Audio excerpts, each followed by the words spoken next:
Damos-te graças, Senhor, por esta manhã, que podemos estar reunidos aqui para te adorar, para aprender mais sobre a tua palavra, para termos comunhão, ainda que virtualmente.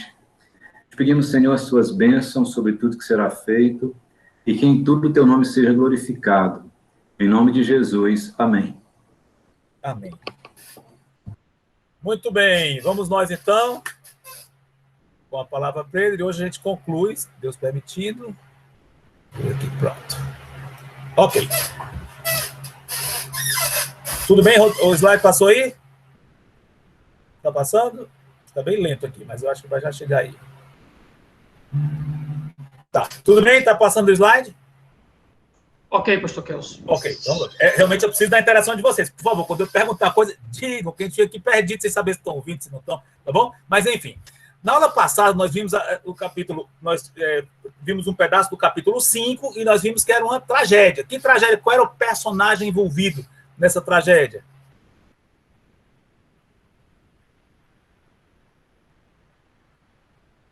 Estou aguardando. Ananias e Safira. Beleza, muito bem. Nós tiramos algumas lições disso. Quem lembra algumas dessas lições? Resumindo em 2 grandes pontos. Eles tinham mentido ao Espírito Santo, ao mesmo tempo a Deus. Ótimo, boa. Grande deles, né? Oi? Pecado deles, né? Ele ter mentido ao Espírito Santo, ao mesmo Perfeito. Deus. Perfeito. Então a gente estudou Eles que é interessante. eles foram hipócritas, né? Sim, perfeitamente. Além de mentirosos, foram hipócritas, exatamente. E a gente viu que nosso Deus lembra que o termo que a gente usou, baseado no versículo de Hebreus, ele é o quê? Que fulminou o casal. Deus justo. Fogo consumidor. Sua disciplina é muito dolorosa e a lição óbvia é que a gente deve fugir do pecado, as consequências virão. A gente até diz, mas hoje a gente não vê mais pessoa morrendo porque mentiu. Quer dizer que nunca mais ninguém mentiu para uma igreja? Claro que deve. Com certeza sim. Provavelmente nós tenhamos visto, no decorrer de tanto tempo de vida cristã, pessoas que mentiram mesmo numa sessão ou tal, e depois nem morreram, até hoje que a gente saiba. Né? Mas, enfim, calma. A disciplina. Deus mostrou como é que ele reage ao pecado no caso daquele. Se ele não está fazendo isso toda hora, não quer dizer que ele mudou de procedimento na prática, sim, mas de conduta, dele ver dessa forma e que ele vai julgar, vai disciplinar, com certeza. Né? Cuidado com como lidamos com a igreja. Nós vimos que eles mentiram para Deus, mas, na verdade, em termos diretos, mentiram foi para a igreja. Isso foi muito grave e Pedro disse, vocês estão mentindo para Deus. Ok? Vamos lá. Hoje vamos para a cena 2, que é a continuação daquilo, uma continuação que, na verdade, é um outro episódio independente, mas é a continuação em termos cronológicos, tá bom? O que aconteceu? Bom, hoje é triunfo, nosso tema hoje. Que triunfo será esse? Vamos ver como é que esse triunfo aconteceu. Ali foi uma tragédia, no sentido de que morreu um casal fulminado, né? Tragédia não para o cristianismo em si, pelo contrário, Deus mostrou o poder dele e a igreja temeu, que foi uma coisa positiva no sentido de que teve uma reação boa das pessoas temerem a Deus, mas envolveu uma tragédia. Mas aqui nós vamos ver um triunfo. Que triunfo? No final a gente vai ver, analisar isso. Por que nós podemos dizer que isso foi um triunfo? Tá? Será que foi muita glória, muitas recompensas terrenas, coisas assim? É o que a gente vai ver no final, tá bom? Mas, enfim, vamos prosseguir aqui. Contexto. Grande respeito de todos pela igreja. Mesmo os que não eram crentes respeitavam bastante, temiam e ficavam observando ali. E muitos milagres eram feitos ali, vinha gente de outras cidades, perto de Jerusalém, chegavam a ponto de botar nas ruas os doentes lá para a maca e tal, para ter a sombra de Pedro passar por eles. Então foi uma coisa estrondosa que aconteceu ali. Né? E os saduceus, que são os sacerdotes, quer dizer, os sacerdotes são todos saduceus, ficaram furiosos, com muita inveja. Então, o que fizeram? Prendem os apóstolos. Dessa vez, todos os apóstolos, ou pelo menos a maioria deles. A Bíblia fala, prendeu os apóstolos. Será que foram os 12, ou 10, 8? Não sei, mas foram um grupo todo, diferente de antes. Mas um anjo livrou os apóstolos que estavam presos. Né? Miraculosamente, ele abriu a porta da prisão e disse, vão lá, preguem no templo, continuem ensinando no templo. Ok? Então, no dia seguinte, reunião do Sinédrio, é a corte suprema lá dos judeus. E eles mandam buscar. Traz lá os prisioneiros, traz lá os apóstolos. Só claro que ele não deve ter chamado desse nome. Né? Traz os hereges na cabeça deles. Só que alguém chegou lá, abriu a porta, os guardas todos lá, quando abriram, ninguém. Então ficaram pasmos. O que foi que aconteceu? Nesse momento, vamos ver o que aconteceu então. Agora a gente pode abrir um pedaço do nosso texto, Atos 5, 24 a 28. Quem quer ler? Voluntário ou voluntária? Posso ler, Kelso? Pois não, por favor. Atos 5, 24, 28. Liga a câmera, Solange. Bora lá, Liga Kelso. essa Liguei. câmera, pessoal. Liguei, pronto. Pronto, beleza, vamos lá, por favor. Quando o capitão do templo e os principais sacerdotes ouviram estas informações, ficaram perplexos a respeito deles e do que vira a ser visto. Nesse interim, alguém chegou e lhes comunicou: eis que os homens que recolheste no cárcere estão no templo ensinando o povo. Nisto, indo o capitão e os guardas, os trouxeram sem violência, porque temiam ser apedrejados pelo povo. Trouxeram-nos, apresentando-os ao sinédrio, e o sumo sacerdote interrogou-os, dizendo: expressamente vos ordenamos que não ensinareis nesse nome. Contudo, encheste Jerusalém de vossa doutrina, e quereis lançar sobre nós o sangue desse homem. Isso. Aqui nós temos a imagem aí da cena, deve ter sido mais ou menos assim. Lembra que esse sumo sacerdote deve ser Caifás, o mesmo que esteve com Cristo, não muito tempo antes disso, e agora está com os apóstolos aí, que contraste. Olha, o quadro dos apóstolos, poucas semanas antes disso, eu não sei exatamente a data em que isso aconteceu, não sabemos, mas pode ter sido questão de poucas semanas, poucos meses, né, do comecinho da igreja. Né? Mas, o que aconteceu? Na época de Cristo, ele sozinho enfrentou esse mesmo grupo aí, ou grande parte do mesmo grupo, e os apóstolos fugiram. Mas olha aí, aí depois que Cristo morreu, ressuscitou, subiu, enviou o Espírito, tá aí. Os apóstolos que antes estavam tão enfraquecidos, agora eles próprios enfrentam o mesmo grupo que o Senhor Jesus enfrentara sozinho. Interessante. E porque o Senhor Jesus morreu e verteu o sangue por nós, esse mesmo sangue perdoou o pecado dos crentes, no caso dos eleitos, inclusive desses apóstolos, e o Espírito Santo, no dia do Pentecostes, os encheu, capacitou. Por isso que eles podem agora estar no mesmo lugar que Cristo esteve, e, como a gente vai ver, firmemente, corajosamente. E é o mesmo que ocorre conosco. Tem situações que a gente pensa: eu nunca vou conseguir passar por isso.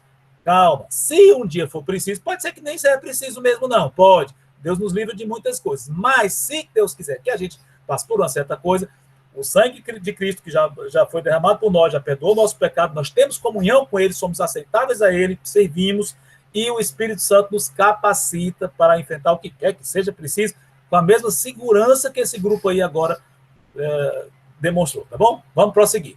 Muita cegueira dos líderes. É claro que algo sobrenatural acontecer ali, muitos milagres acontecendo, é evidente mesmo, mas eles disseram não conseguiam crer nisso. 29 a 32, a resposta do grupo, que na verdade Pedro foi o porta-voz. Pedro que responde, mas é em nome do grupo. Vamos ver o que ele diz. Atos 5, 29 a 32. Posso ler, Kelso? Pois não, Tiago. Então Pedro e os demais apóstolos afirmaram: antes importa obedecer a Deus do que aos homens. O Deus de nossos pais ressuscitou a Jesus, a quem vós mataste, e pendurando-o no madeiro. Deus, porém, com a sua destra, o exaltou a príncipe e salvador, a fim de conceder a Israel o arrependimento e a remissão de pecados. Ora, nós somos testemunhas destes fatos. E bem assim o Espírito Santo, que Deus outorgou aos que lhe obedeceu. Isso. Agora, vamos analisar um pouquinho. Esse é o sermão curtinho de Pedro. São 1, 2, 3, 4 versículos somente. Nós não vamos ficar muito tempo nele, não. Vamos já passar adiante, porque vamos tirar outras conclusões desse episódio. Mas analisando um pouquinho desse sermão, bem curtinho, mas ele é muito carregado de doutrina. O que a gente pode tirar disso? E de prática também. O que a gente pode tirar dele? Em termos... Bom, é evidente, a primeira coisa logo, antes importa obedecer a Deus do que aos homens, uma frase famosa, claro. Né? Evidentemente, temos que ter sabedoria de quando é o caso. Né? Não é sempre Está no princípio de estar sempre desobedecendo. Claro que não. No ponto em que chegar uma ordem que seja antibíblica mesmo, comprovadamente errada, aí, claro, tem que desobedecer a autoridade e obedecer a Deus. Mas temos que ter sabedoria de saber quando aquilo realmente é um pecado, aquilo que estão dizendo, naquele contexto, ali, se for pecado, desobedece. Mas se não for, age com sabedoria. Enfim, caso a caso, considerando o que a gente está comentando, nem todas as coisas são abertamente pecaminosas. Quando se disser, não fale de Cristo, claro que tem que desobedecer, nós vamos falar, ok? Mas enfim, mas vamos voltar para cá. Além desse aspecto prático, o Deus de nossos pais, interessante, Pedro está falando ali com a liderança judaica, os líderes judaicos, e está se identificando com ele. Nós somos irmãos em termos de raças, judeus. E o Deus dos nossos pais, ou seja, o Deus a quem Pedro está servindo, o Deus do nosso Senhor Jesus Cristo, Pai de Cristo, é o mesmo Deus dos judeus que fundou a nação de Israel. Não que os judeus sejam filhos dele hoje, só por ser judeu, claro que não, você só se torna filho de Deus através de Cristo. Mas o judaísmo vem dos judeus, no sentido de que Deus se revelou a eles. A palavra de Deus veio dos judeus, no Antigo Testamento inteiro, o Novo Testamento escrito por judeus, né? Cristo é judeu, e por aí vai. Então ele se identifica, mostrando a origem do cristianismo, realmente vem dos judeus. Mais uma vez, o que ele faz em relação às autoridades ali? Que a gente já viu nos discursos anteriores. Ele acusa todos eles que foram ele que mataram a Cristo. Acusa. Olha a coragem de Pedro ali, diante de pessoas que tinham um grande poder nas mãos, dizendo, vocês mataram a Cristo. Mas Deus fez o contrário do que vocês fizeram, ou seja, vocês fizeram uma coisa e Deus fez o oposto. Deus refez o que vocês fizeram, né? Ou seja, eles estão contra Deus, né? E Deus desaprovou, evidentemente, a ação deles, óbvio, né? Deus o ressuscitou e o exaltou a príncipe e salvador, acabamos de ler. Interessante que olha ele falando para judeu e o contexto bem judaico, a fim de oferecer a Israel o arrependimento e remissão de pecados. Perceberam o sabor escatológico nessa frase aqui? Oferecer a Israel. Alguém pode dizer, mas tem muitos judeus crentes. Eu sei. Mas interessante, o que a gente entende do Antigo Testamento, que o oferecimento do arrependimento para Israel é muito mais do que alguns judeus que vão se converter. Não, a promessa do Antigo Testamento é que todo Israel será salvo. Aliás, a promessa do Novo, eu citei o Novo Testamento agora. O Antigo Testamento é claro em que a nação inteira vai ter um dia que vai estar salvo, quando Cristo voltar, né? Ele não diz dessa forma, mas é evidente que quando chegar o final dos tempos, fim da tribulação, etc., o rei vem em nome de Deus, que é Cristo, então toda a nação vai ser salva, e Paulo, no Novo Testamento, confirma isso, pleno Novo Testamento, Romanos 11, 26, e afinal todo Israel será salvo. Enfim, Deus contempla um dia em que a nação inteira, étnica, vai ser salva. Por enquanto não é, não, ainda não chegou esse tempo. Mas interessante que ele fala, conceder a Israel o que mesmo? O que tem no texto? Arrependimento. Interessante. O arrependimento é uma coisa... Nossa, nós nos arrependemos. Mas perceberam aqui que está sendo dito? Deus deu a você... Vai dar, Israel está dando a Israel, ou vai dar... O arrependimento vem de Deus. Apesar de que é algo que ocorre conosco, nós nos arrependemos dos nossos pecados, é dado por Deus. E nós temos uma comprovação disso lá em Romanos. Paulo diz, a bondade de Deus nos conduz ao arrependimento. Ok? E remissão. Enfim, 32, nós somos testemunhas, e o Espírito Santo que Deus deu aos que lhe obedecem. Interessante. Vocês viram esse verbo obedecer aqui nesse contexto?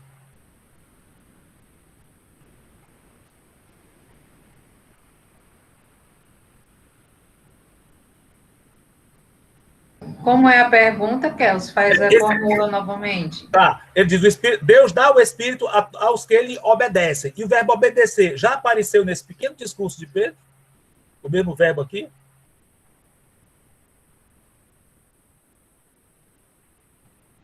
Sim, quando ele disse, antes importa obedecer a Deus do que aos homens. Perfeito, interessante. Lá no versículo 29, ele diz, é mais importante obedecer a Deus. E olha a recompensa. Quem obedece a Deus, entre muitas bênçãos, recebe nada menos, ninguém menos do que o próprio Espírito Santo.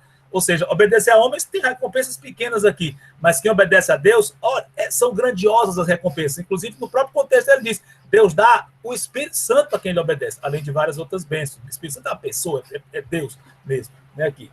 Entendeu? Mas é interessante, olha como é vantagem obedecer a Deus acima de qualquer coisa. Grandes bênçãos nós ganhamos.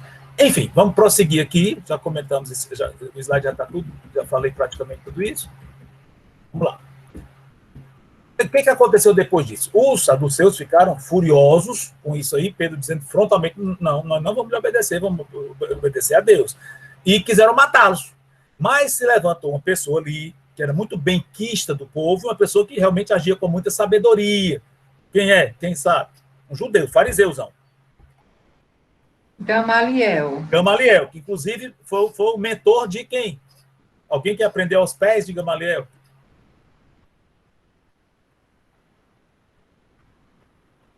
Lembra? Tem um personagem bíblico que foi discípulo de Gamaliel. Famoso esse personagem. Paulo. Paulo de Tarso, exatamente. Será que Paulo estava aqui presente? Quem sabe? Mas seja como for, só uma curiosidade, Gamaliel, que fora mentor de Paulo, se levantou aqui e deu um excelente conselho. Nem era crente, mas deu um bom conselho. Né? Mas o que ele disse? Irmãos, esse grupo, tem muita gente que se levanta dizendo que é de Deus, que é do Messias e tal, e não é. Mas o que acontece? Com o tempo eles sucumbem, com o tempo eles perecem, o movimento acaba, eles morrem. Pronto, porque não vem de Deus. Então vamos fazer o seguinte, se o que esses homens aqui, esses 12 galileus aqui estão, a maioria galileu, se o que eles estão dizendo vem de Deus, vamos deixar quieto. A gente não quer ser achado lutando contra Deus. Mas se o que eles estão dizendo não vem de Deus, vai acabar igual aos outros. Ele deu até alguns exemplos históricos aqui. Apareceu fulano, todo mundo morreu, fulano, todo mundo morreu. Então, se eles são impostores, vão morrer também. Mas se não for, cuidado, não vamos lutar contra o próprio Deus. Então, um conselho muito sábio, eles acataram, aceitaram. Então, vamos ver o que aconteceu depois. Vamos ver Atos 5:40. O que diz? Quem quer ler? Vou ler aqui, Kelsey. Dênio. Pois não. Vai lá, Dênio. Chamando os apóstolos, açoitaram e ordenando-lhes que não falassem em nome de Jesus, os soltaram. Ok. Interessante. Aqui aparece um verbo aqui que parece até, a gente lê assim, parece um detalhezinho, chamando, açoitaram e ordenaram que não lhes chamassem mais e pronto, soltaram, pronto. Agora, eu até, na hora que eu falei aqui, eu quero diminuir o peso do verbo, mas é um verbo que faz uma diferença grande, pelo menos na pele deles. Qual foi? O que fizeram com eles? Ordenaram, deram ordem. Açoitaram. Olha, esse açoite aí não era nada fácil, não. Eram 39 chibatadas, 39 chicotadas, e não devia ser uma coisa leve de jeito nenhum. Imagine alguém pegar você, amarrar, talvez sem camisa, e tá com uma chicotada em você. Dói, imagine 39. Então, foi uma coisa muito dolorosa. O Lucas, o autor de Atos, ele não joga muita luz nisso, e não é o caso. Mas só para a gente saber que não é uma coisa pequena, não. Imagine se fosse nós, se você soubesse que o seu marido, ou seu filho, ou até sua esposa, alguém amarrou e lhe surrou com um chicote. Você ia ficar horrorizado. Puxa, aconteceu isso com fulano, é uma coisa horrível. E no lado humano. Mas dentro da lição que nós temos que aprender aqui, e que é o que o Espírito Santo está fazendo através de Lucas, se tornou até um detalhe diante do que está por trás, por cima disso. Mas eu só estou chamando a atenção disso para a gente não ver as coisas do passado de uma forma muito poética, ou meio uma coisa, quase uma aventura, uma coisa assim que aconteceu, sem sentir o peso daquilo, porque é peso, é bom. Quando a gente estiver lendo as Escrituras, analisa aquilo e vê o que aconteceu mesmo, para a gente sentir na pele. Por que eu digo isso? Porque às vezes acontece, quando a gente passa certas aflições a gente fica, às vezes, desesperado, às vezes muito aflito, e num certo ponto é natural que a gente fique aflito. Porém, cuidar para não maximizar e dizer, puxa, que sofrimento horrível, como é que alguém pode suportar isso? Opa, esses aqui suportaram, com certeza, e talvez pior do que o que a gente enfrenta.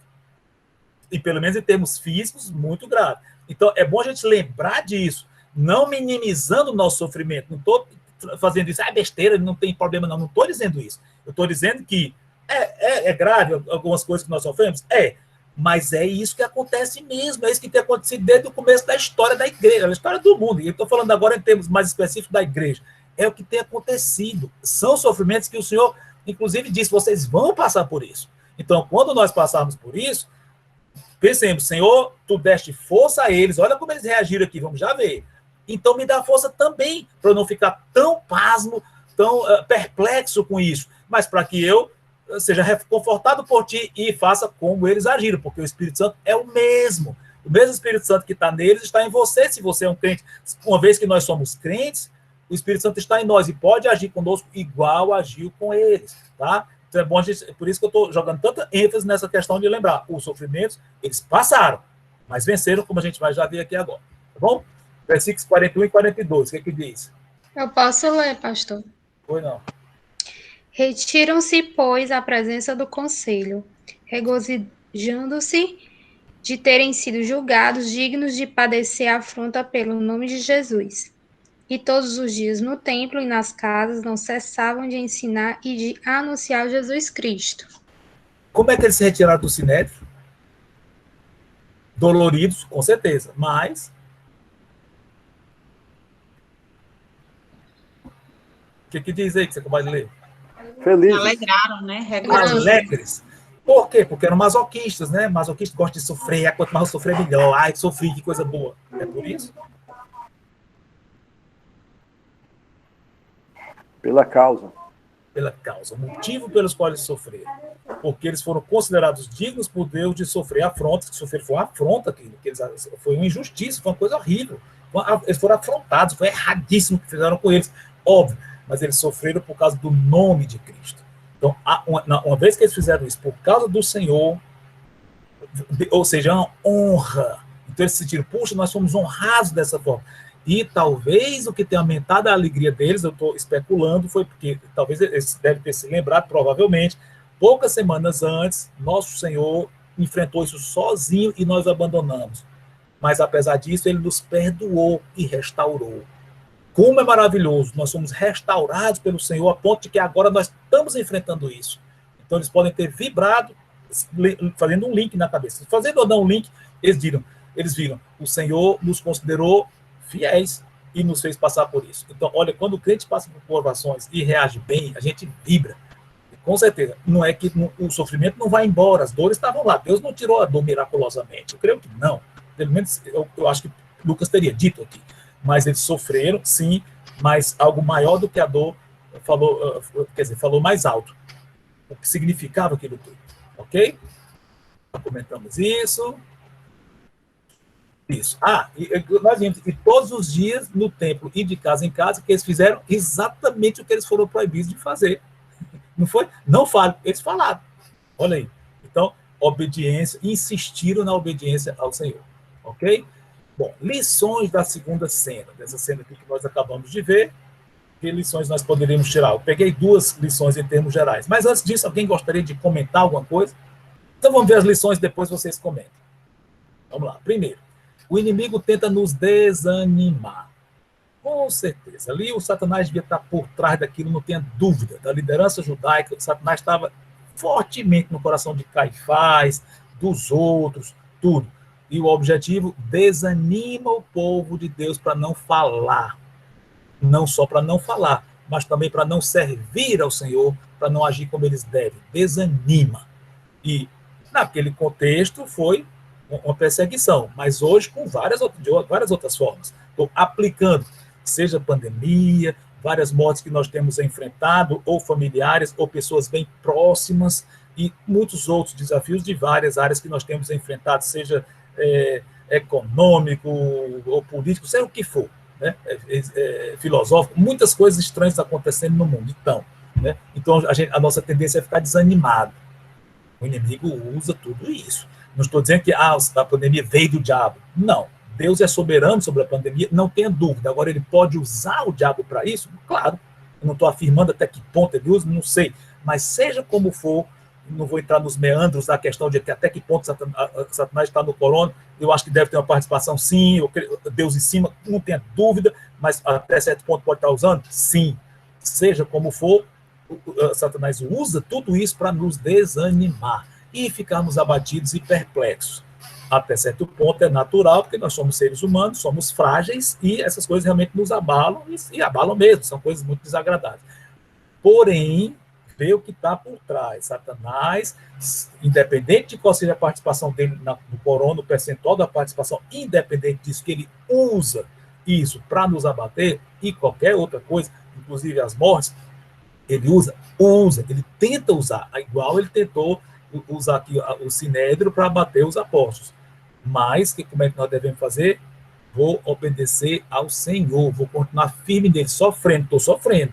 Minhas costas estão doendo, os apóstolos podem ter pensado. São 39 chicotadas cada um, as costas ardendo, talvez em carne viva.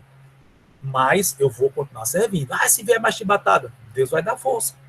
E vai chegar o dia dele me levar. Amém. Mas enquanto eu estiver aqui, não é o medo das chibatadas, dos açoites, que vão me impedir de falar, não. Então, vou continuar. E no caso da gente, eu sei que tem situações que a gente se sente tão abalado que a gente diz, não tenho ânimo para servir. Não faça isso.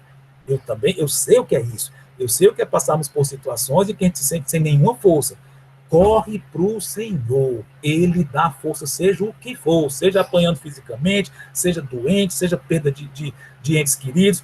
Corre para ele, Senhor, me restaura. Ele restaura, porque o mesmo Espírito Santo que deu força aqui, dá força para você e para mim. Restaura, sim. Agora, cabe a nós correr para ele e dizer, Senhor, me socorre. É sobrenatural, mas cabe a gente buscar e pedir. Okay? Ele quer a nossa confiança e busca ele.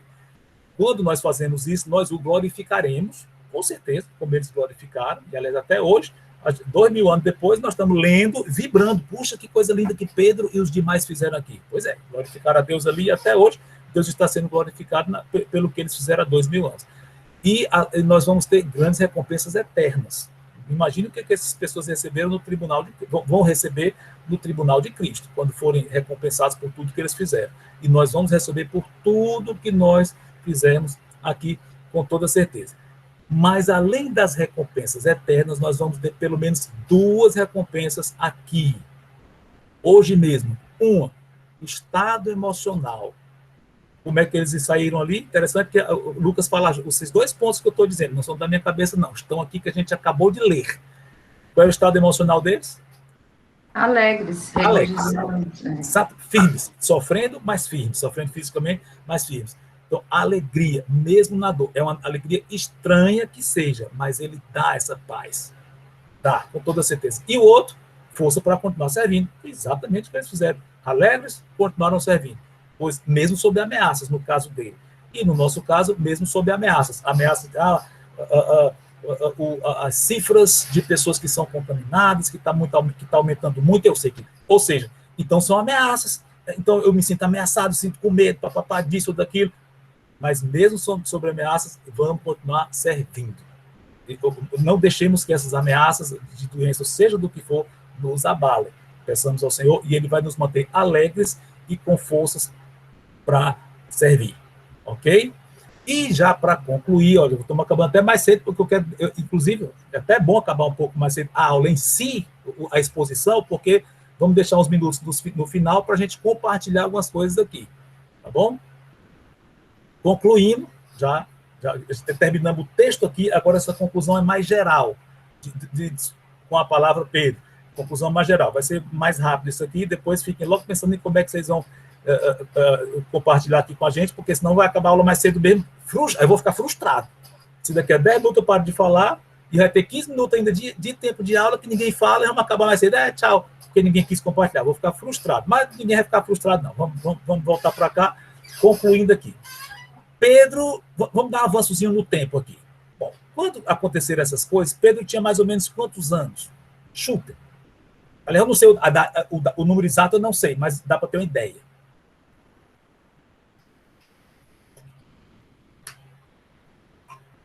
Trinta. Ok, por aí, concordo. Entendo que devia ser mais ou menos a idade de Cristo, provavelmente. Então, Cristo morreu com 30 anos, ressuscitou. 33, desculpa, né? Então, Pedro, mais ou menos essa ideia. Né? Então, mais ou menos essa faixa etária, 30 e poucos anos. Quantos anos Pedro ainda serviu o Senhor até ser chamado? Mais ou menos. Chutei também. 30. Por aí, 35, em torno disso aí, mais ou menos isso. Então ele está bem na metade da vida dele aí, ainda ia servir o Senhor por mais um bom tempo, 35 anos. Ou seja, ele deve ter morrido com cerca de 67, 68 anos, mais ou menos. Não sabemos a data exata, mas foi mais ou menos no ano 67 depois de Cristo. Então ele devia ter os seus 68 anos por aí, tá bom? Então, ou seja, ele teve muito tempo de vida ainda. O livro de Atos fala de mais coisas em que ele apareceu, não vamos falar aqui agora, que não é o caso, já estamos concluindo a matéria toda, mas ele ainda aparece no livro de Atos. Aliás, o livro de Atos, a primeira metade, a grosso modo, foca em Pedro e a segunda parte foca em Paulo. Então ainda tem muita coisa de Pedro aqui. Lembra, a conversão dos gentios oficialmente, com Cornélio, foi Pedro que pregou. Samaritanos, que eram uma raça meio estranha, meio diferente para os judeus, misturada. Quando começaram a se converter, Pedro foi enviado lá, orar para receber o Espírito Santo. Então, Pedro ainda teve muita participação, ainda aqui no livro de Atos, e morreu, como comentei, com cerca de 67 anos por aí, martirizado, como Cristo tinha anunciado para ele. Estou parafraseando, mas ele disse, você vai ser morto. Ele não disse dessa forma, mas vão lhe amarrar e levar para onde você não quer. E, tradicionalmente, acha que ele morreu crucificado de cabeça para baixo. É o que a tradição diz. É provável, possível que sim. Ok? Mas, antes de morrer, ele escreveu 2 cartas. E nessas cartas, pelo menos na primeira delas, a primeira e segunda de Pedro, ele fala de algo que ele fala para as pessoas a quem ele está escrevendo, todos eles ali da região da Turquia hoje. Ele fala de algo muito grave que estava acontecendo naqueles dias, em torno do ano 60 e pouco depois de Cristo, algo seríssimo que estava acontecendo, uma provação grande. Que provação seria essa? O ano 64 depois de Cristo. Lembra o que aconteceu ali? Quem era o imperador naqueles dias?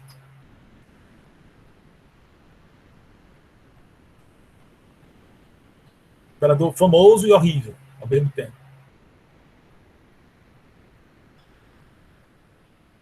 Teste de história. Nero. Exatamente, Helder. Pronto, o próprio. Nero foi imperador nessa época, 5468, o incêndio de Roma, foi ele que fez, é mais do que evidente isso, e culpou os crentes, culpou os cristãos. Então, por conta disso, ele matou, torturou, foi terrível, cruel mesmo, com muitos cristãos. Ele foi cruel com muita gente, inclusive ele era louco, era insano. Os primeiros anos dele foram até bons. Ele tinha bons conselheiros e tudo bem. Inclusive, com curiosidade, quando Paulo diz lá para os romanos, escrevendo para os romanos, que sejam obedientes às autoridades, que elas foram colocadas por Deus para o nosso bem e tal. Claro, ali é um princípio, não tenha dúvida, o princípio não fica desatualizado, é verdade. Mas só para você saber que naquela época o imperador já era Nero, mas ele ainda estava na fase boa. Novamente, não estou dizendo que Paulo escreveu enganado, foi inspirado, é verdade, e que depois que Nero mudou, ele não teria dito. Não, teria, mas eu estou só comentando a curiosidade. Talvez, se Paulo tivesse escrito já na época de que Nero estava cruel, ele teria dito de outras formas, obedeço no que é para obedecer, seja como for, mas aprove ao Espírito Santo, que inspirou a Paulo para escrever na hora exata, naquele contexto, diga isso que é pura verdade, e a ênfase é essa. Bom, talvez eu esteja misturando as coisas, espero não estar confundindo vocês, misturei Paulo com Pedro, mas só para vocês saberem. Para tentar ser mais didático. Nero começou o poder, 54, começou até bem. O Paulo ministrou grande tempo durante o império dele, mas mais para o fim da vida dele, ele ficou completamente louco e matou familiares, matou a mãe, foi terrível. Né? E nisso ele fez esse incêndio de Roma e depois culpou os crentes. Então, já nesse contexto aqui, dele culpando os crentes, culpando os cristãos, é que Pedro escreve uma carta para várias igrejas que hoje seriam na Turquia, e ele dá alguns conselhos àquelas pessoas, com a palavra Pedro, evidentemente o Espírito Santo através de Pedro. E o que ele diz para aquelas pessoas? Nós vamos ler só 2 trechos curtos, não vamos comentar quase nada, porque eles são autoexplicativos, não vou desenvolver outra mensagem, outra aula de forma alguma. Mas vocês vão ler só esses textos, o que Pedro diz, como é que eles devem enfrentar o sofrimento. E olha que sofrimento era. Esse era brabo. Né? Vamos ver essas passagens. Quem quer ler primeiro de Pedro 1, 6 a 9, e antes Pedro vem dizendo, falando da salvação que nós temos, nós somos guardados pelo poder de Deus, então nós temos uma herança segura no céu. Então, olha o que ele diz dentro desse contexto. 1 de Pedro 1, 6 a 9.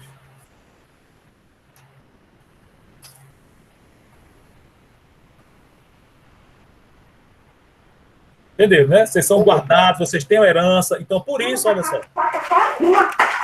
Versículo 6. Quem vai ler? Ei, Kelso, posso fazer uma pergunta antes? Faça. Quando Paulo escreveu lá para Timóteo, e ele manda também orar pelos reis, eu acho que já está no finalzinho Sim. de Nero. Então, ele falou no começo e no final. Excelente, Thiago. Ótima observação sua. Ótima, exatamente. Isso comprova que o que ele falou lá para Romanos, ele não se arrependeu de ter dito aquilo, não. Mesmo que Nero depois fosse se revelar quem ele foi. Não, é verdade, em qualquer situação. Tanto que, para Timóteo, ele disse a mesma, em outras palavras, ele disse para ele sim. E nessa época ele já era Nero. Já estava no final do reinado de Nero, né? Agora, pelo menos nos anos finais, sim. 62, 63, por aí. Já estava começando não sei se foi primeiro ou segundo Timóteo. Tu lembra se foi primeiro ou segundo Timóteo? Primeiro. Então, talvez no ano 62. Então, Nero já estava começando não tinha chegado ainda o incêndio de Roma, mas Paulo com certeza teria dito a mesma coisa no finalzinho mesmo, depois do incêndio de Roma, não tenho dúvida. Mas foi muito bem lembrado. Ou seja, já foi bem mais para frente, Nero já estava em vistas ou já começando a se revelar como tal. Bem lembrado. Viu? Vamos lá, quem vai ler? 1 Pedro 6-9. Bom dia, pastor. Olá, bom dia, Morganda. Tudo bem? Nisso exultais, embora no presente, por breve tempo, se necessário sejais contristados por várias provações, para que, uma vez confirmado o valor de vossa fé, muito mais preciosa do que o ouro perecível, mesmo apurado por fogo, redunde em louvor, glória e honra na revelação de Jesus Cristo, a quem, não havendo visto, amais, no qual, não vendo agora, mas crendo, exultais com alegria indivisível e cheia de glória. Isso. Fé, a salvação da vossa alma. Olha, vocês têm que passar por provações, mas se alegrem. É impressionante, parece incoerência. Se alegrem, está aqui. Nisso exultais, precisar construir estados, para quê?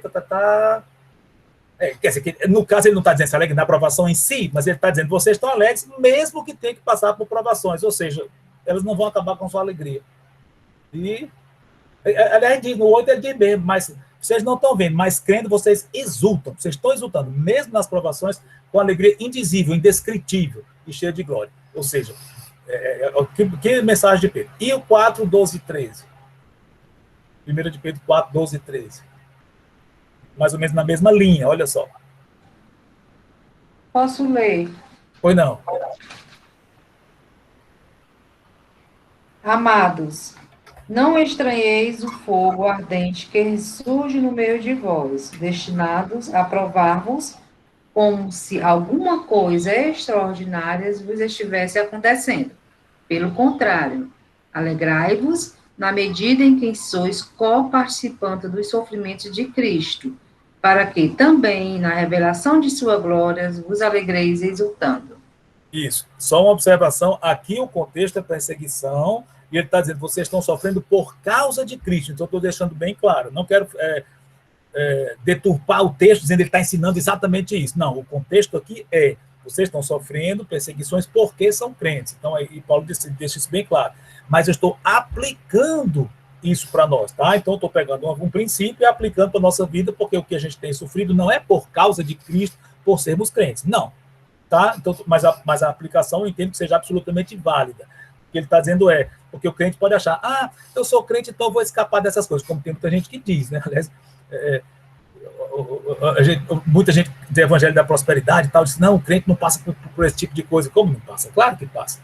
Muitos crentes têm morrido, ou têm sofrido, óbvio. Né? Então, alguém pode achar, eu sou crente, não vou sofrer isso aqui agora. Você não vai sofrer no céu. E aqui nós temos grande conforto, mas não somos livrados de qualquer sofrimento aqui, não. Né? E a gente poderia achar isso, mas o que Paulo está dizendo é, Pedro, não se espantem quando vierem grandes sofrimentos para vocês, inclusive para vocês que são fiéis, não se espantem. Então, a ideia seria essa. Pelo contrário, se alegrem. E no caso, mesmo que o sofrimento não seja por causa de Cristo, porque somos crentes, somos perseguidos, não, mas eu digo, mas eu vou reagir como crente, e o mundo vai ver que eu estou reagindo diante de tantos problemas ao meu redor, eu estou reagindo como crente, sofrendo, mas firme, dizendo que estou firme em Deus, continuo confiando, Ele é maravilhoso. Pronto, reaja dessa forma. Aí a gente vai se alegrar no meio dos sofrimentos, tá bom? E, enfim, lembram dessa figura que nós mostramos na primeira aula? Representa quem aí?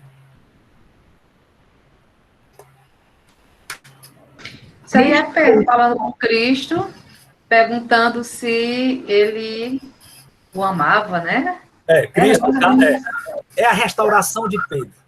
Então foi no Mar da Galileia, já no finalzinho, Cristo ressuscitado, teve aquela pesca maravilhosa, e Cristo disse, Pedro, tu me amas 3 vezes, Pedro, eu te amo, então apacenta minhas ovelhas, pastoreia o meu rebanho, que foi exatamente o que Pedro ficou fazendo até o fim da sua vida. 35 anos depois, durante 35 anos depois disso, mais ou menos, ele continuou servindo ao Senhor firmemente, e uma comprovação de que Cristo realmente o restaurara, e foi confirmado, o que não anula o lado de Pedro de permanecer fiel e perseverante. Aí, Vânia, falar alguma coisa? Não, era só responder Cristo e Pedro, quando você perguntou a que a cena se refere. Isso, beleza. Só isso, obrigado. Tranquilo. Tá. Ou seja, Cristo restaurou e foi comprovado a fidelidade dele e, ao mesmo tempo, que incluía Pedro sendo fortalecido. E, finalmente, eu quero concluir com isso aqui. Sirvamos ao Senhor Jesus a cada dia.